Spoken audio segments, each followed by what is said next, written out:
let's go to our problem of the day. And it says, the price for dinner is for two. Oh my goodness, that's a nice deal there. $35, that's pretty good. If sales tax, oh, here comes the kicker. If sales tax is 9.5%, that's pretty up there, isn't it, folks? And tip is then 20% because you're at a nice restaurant, you're going to do well things, you got 20% and you had a great service person there.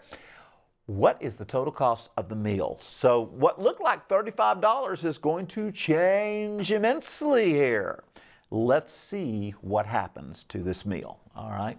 We've got a price of dinner for two, $35. We know that. That's good. That's important. Two is just fun, all right? Food, two's not going to really make any difference unless we were trying to figure out how much did it cost per person on the average, and we could divide by two, but that's not the point of the problem. Here's the point. We have a sales tax. And anytime we go out and buy anything here, anywhere, you've got to pay what we call sales tax. Sometimes it's as close to almost to 10%. This is getting really up there.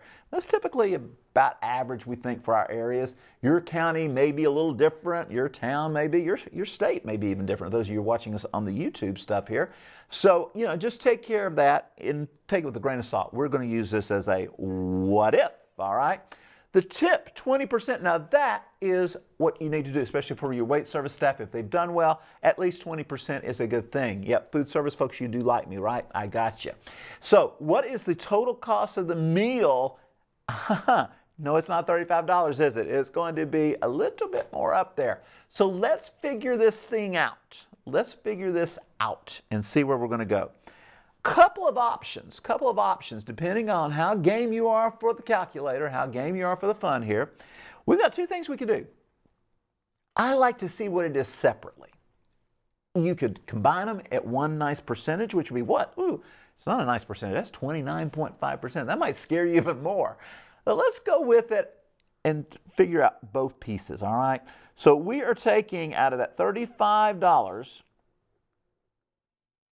we are looking for a 9.5% sales tax. So we're going to put percent over 100. We do that. By the way, I guess I should tell you, what am I doing with these numbers here?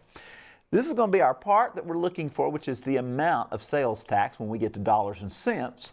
This, folks, is our base. Where did we start? We started at $35. No more, no less. That was what our bill was before we added anything on. So there's your base. And we're looking for whatever that part is that's going to go there. Now, in just a minute, I'm going to go ahead and do it right down the middle because I understand I think we got a caller waiting. But we're going to go with X over 35 again. Only this time we're going to play the tip. The tip is what? Ooh, 20%. So we're going to put a 20 out of 100.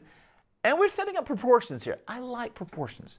They're just easy to multiply and cross multiply and do what you need to do with. You want to reduce that down, you're welcome to, but we're going to play without reducing. We're just going to go ahead and do the multiplications. On this side, I've got 100 times some value X. That's an interesting number. Let's pick up with what 35 times, oh, by the way, how are we going to get there? We're going to take those two and multiply. We're going to take these and multiply. Because some of you are like, wait a minute, what's cross multiply? Cross multiply means we go on the diagonal, so to speak, here. So we did 100 times the X, which gave us 100 times X, 100X. On this side, we're going to need to go to the calculator because I picked a pretty, well, that's just life, okay? We're going to use 9.5 or 9.5 times this 35. Let's check it out, see what we get. 35 times 9.5. Got it going on the calculator. Hope y'all see that. There we go. Didn't miss any keys. That's always that thing. Yep. Wow, that's 332. Y'all ready for that? 332, and we got a 1/2 hanging on there.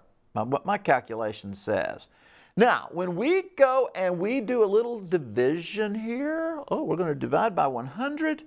Let's make this thing easy. Don't anybody even go for that calculator, all right?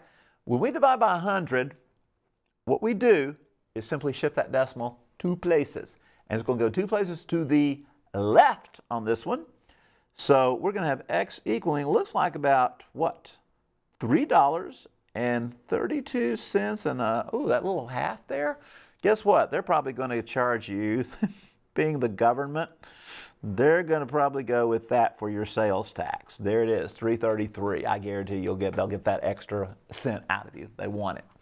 Now, that's a little bit extra. Oh, goodness, we're already up to what, 33 cents. All right. Let's see what happens with our next part here.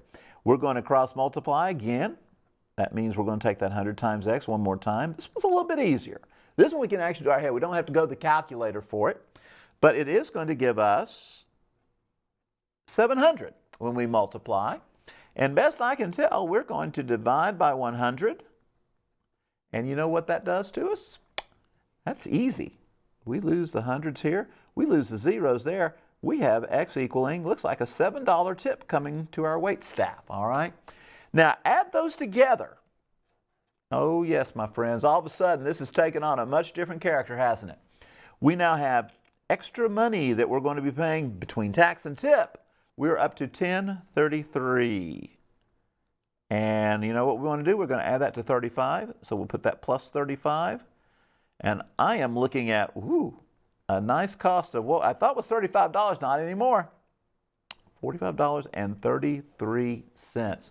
So dear friends, be sure you have it all together when you go to visit a restaurant and you're ready to tip your wait staff and also take care of tax. Don't just count on, the menu online said. If you're at a sit-down restaurant, there's going to be some more things that added onto it. No matter where you go, you're going to have the tax. So there you have it.